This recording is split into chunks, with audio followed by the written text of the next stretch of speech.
Serikali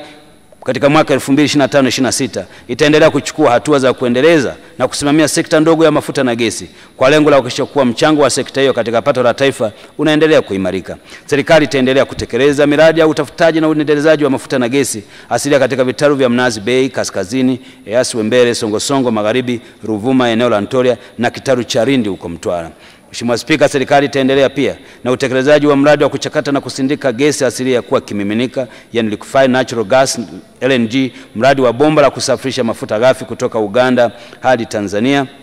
ujenzi wa vituo vya CNG, miradi ya usambazaji wa gesi asilia katika mikoa mbalimbali nchini pamoja na nchi jirani. Mheshimiwa Spika, serikali itaendelea kushapia nchi yetu inaendelea kuwa na uhakika wa upatikanaji wa bidhaa ya mafuta ya petroli pamoja na kutekeleza masuala ya kiudhibiti katika sekta ya nishati ili kuimarisha tija na ufanisi pamoja na utoaji wa huduma bora kwa wananchi. Kuhusu nishati vijijini, serikali kupitia REA itaendelea na programu ya miradi ya nishati vijijini kuchochea kasi ya ukuaji wa uchumi